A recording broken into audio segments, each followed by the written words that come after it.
This video is about what the reasons would be to preserve the human species, why our species matters. So, first of all, intelligence is more or less the gateway to everything. Anything and everything that can happen ultimately comes from intelligence. We appear to be the first ones to ascend to a level of intelligence and social cooperation on this planet that could accomplish great things, interstellar travel, etc., or intergalactic travel, and organizing reality. I mean, what we're really talking about here is the ability to organize reality. Otherwise, animals simply, they're operating on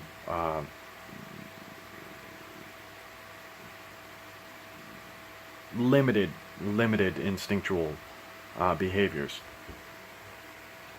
So, why this matters is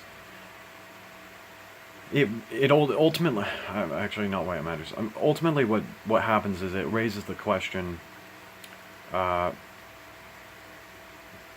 should we be concerned about the survival of our species? And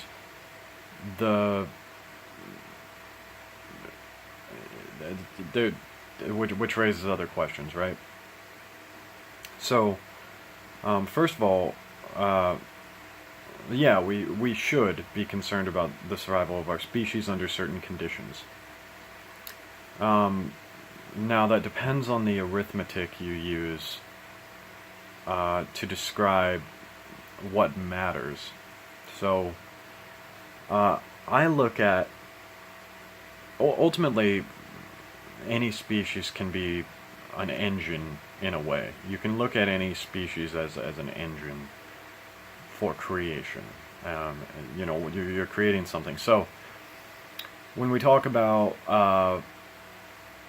the ecosystem, I think that this is the best way to put it most of the time, is we're looking at an ecosystem. It's like, well, the mice eat, you know, little seeds and plants, other foods like this, and then the cats eat the mice so that the mice don't run out of food, or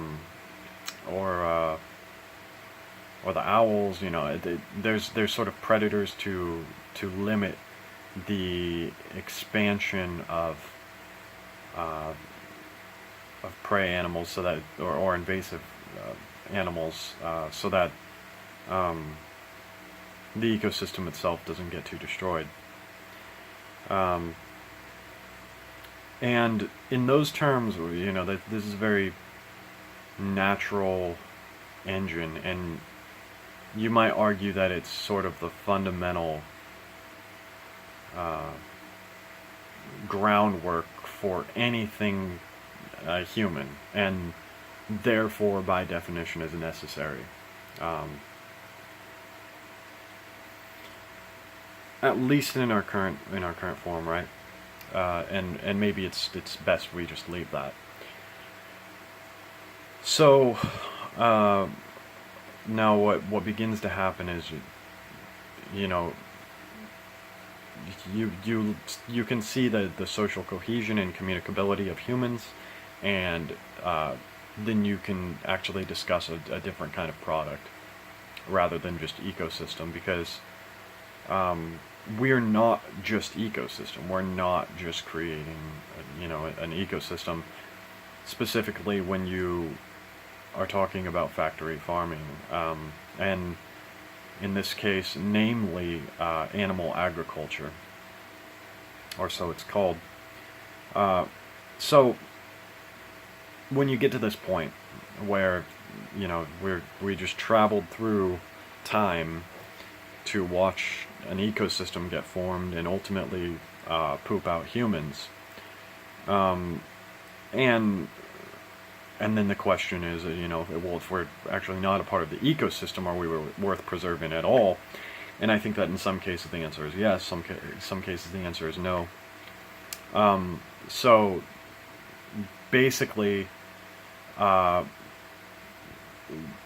looking at sort of well-being in Sam Harris's terms of conscious creatures or sentient creatures,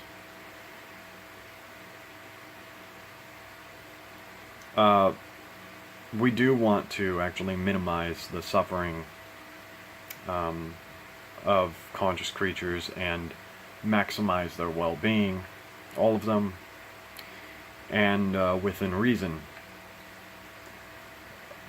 So this is really a discussion of reasonable people. Anyone who is a psychopath should be, first of all, eradicated, because they just aren't, they're not capable of thinking in a rational way, in the same way that reasonable people are. They're also a blight on reasonable people. They see them as food and something to torture. Obviously, psychopaths don't fit into the equation. They are monstrous NPCs. If I guess in simulation terms, they're more like an NPC. They're something that you can kill freely, and there isn't any karmic responsibility for that because they don't have any empathy. And if they don't have empathy for you, you don't need to have empathy for them. So, the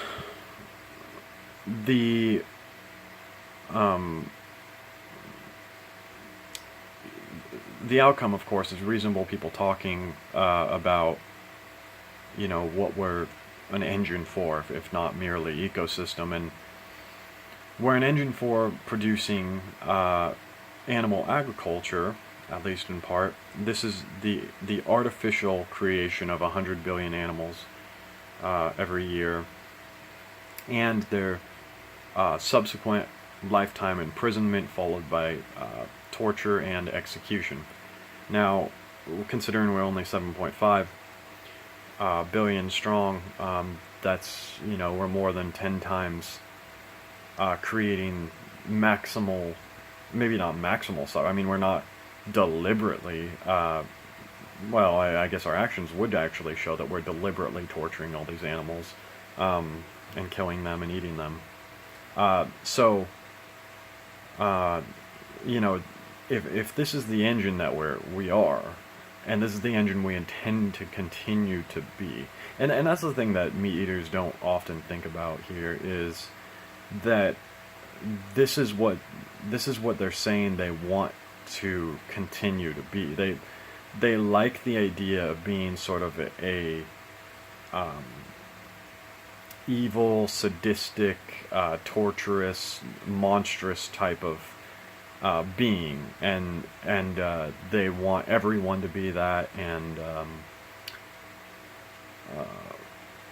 they see nothing wrong with that. They'd be happy to drag it to other galaxies, other solar systems, and impose that sadistic evil onto the rest of the universe, and be totally happy doing that. And of course, I mean, we're also talking about evolutionary influence, where we're looking at, over time, it is entirely possible that humans could adapt to eat animals and stuff like this. And the reason why this becomes fundamentally immoral is because we have the intelligence to not do that, and it is harmful. It's sort of like training your dog to attack everything and everyone, and then unleashing it in a kindergarten, and then saying that's just nature. That's just, that's what my dog wanted to do, so I let him do it. It's like, well, you trained him to do that, so I'm holding you accountable here, and so what I guess you could, in this way, I'm I'm talking about evolutionary training. That's really what this is. And so, let's just say that I'm some kind of ambassador for an alien intergalactic police, uh, and you know, I could be here to basically say, hey, the species has gone awry, and if we don't correct this, we're just going to have to terminate the entire human species, and we've had to do this before, and you have a chance to just ascend and overcome that terrible training, or you can continue to do that and then you'll get eradicated anyway. And so I'm trying to steer the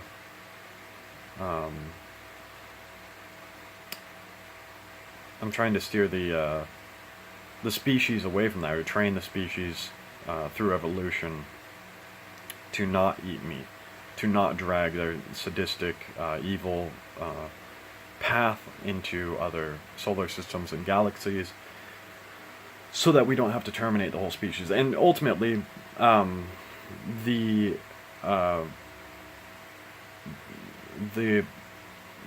this is where that question comes in. You know, is it, under what conditions would we be better off not preserving the species? And when the question is actually about consciousness, this is what it really is, because every species is merely, in a way, a puppet for consciousness. It's another form of consciousness, physical form, but you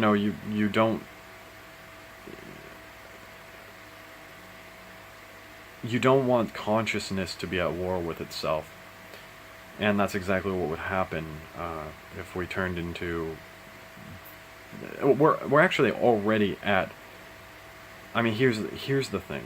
This is the real low-down truth.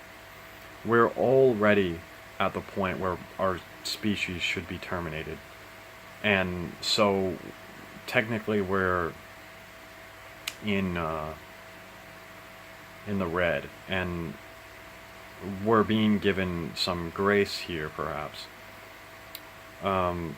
because when you talk about 100 billion animals a year to sustain 7.5 billion, and what that means is that the torture and imprisonment and consumption of those animals, those 100 billion, you realize that this is not, in no way is this something that we should be allowing to survive. This is an invasive, hostile species that certainly deserves to be destroyed. But we could correct that. So, in another way, is humanity worth preserving? It could be. That's the thing, is it could be. If we merely just all went in the vegan way and continued that path, and we're a mixed bag, because there's vegans here, and there's also even props to sort of reductionists and stuff like this, or reducitarians, I guess is what they call them, which are people who try to minimize the suffering, even if they're not really fully competent. And that's what we're really talking about when we talk about veganism too. I mean, if you're competent to a certain point, you just go vegan. If you're incompetent, the more incompetent you are, the less vegan you'll end up. And I mean, it's the same, and it's the same when you look at sort of you look in, sort of elite circles, and you see these child fucking, baby eating adrenochrome addicts, and their excuses, why should I stop? What reason What reason do I really have to listen to the peasants about how this is wrong? And of course, the vegan answers that question. But the carnist answer does not sufficiently answer that question. So,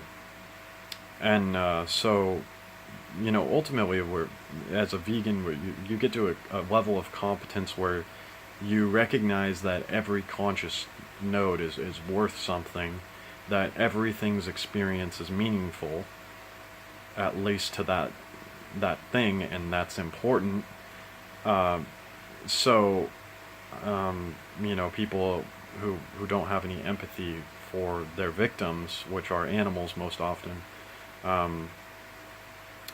are basically just incompetent. Is what we're really they're incompetent, and I don't mean that to be like superior. I just mean that everyone has a level of competence, and there's only not everyone can track as much as I can track. I'm tracking a lot of data, and not everyone can do that, and I recognize that now. So it's more about trying to get people to understand the importance of tracking the data points that vegans are even looking at. But yeah, I mean, and that's, it's like we're at a fundamental tragedy in a way, because we're competent enough to do factory farming, but not competent enough to see just how fucking wrong this is. And and the thing is like, you can even find carnists who are like, oh, factory farming's wrong, I don't agree with that, but then they still buy meat, and it's like, no, you don't believe it's not wrong, you're still buying the products, it's completely consumer driven, you're culpable for that hit you put on those animals. You just because you didn't pull the trigger doesn't mean you didn't hire the hitman. And so we've got, and again, I mean, the carnists aren't competent enough to even understand that simple train of logic. And so we're in this precarious position where, on some level, I look at the human species and I think, I love it, and there's so much potential here, but that's we've gotten ourselves in a position where now I'm looking at total obliteration is better for consciousness. The momentary states that consciousness is in euphoria the balance just isn't there. When you're really thinking about the 100 billion who are currently imprisoned, the total obliteration is justice, actually, and unfortunately, the progress is slow. And I'm not saying it's not there, because a lot of people are going vegan, and lately there's a lot of people who are really looking into that, and ultimately I think that humanity might rise to something much better. But there definitely is the case that there's conditions that humanity should be destroyed. I'm not saying, that we're certainly going to land in that permanently, but it might take us hundreds or thousands of years to really get where we're going, and it might go back and forth, and I just hope that it comes sooner, so that we aren't spreading or having the potential to spread this virus to other sentient colonies. in space, or in other realms if you are a flat earther. But I just wanted to make this video and sort of talk about if humanity should continue or not.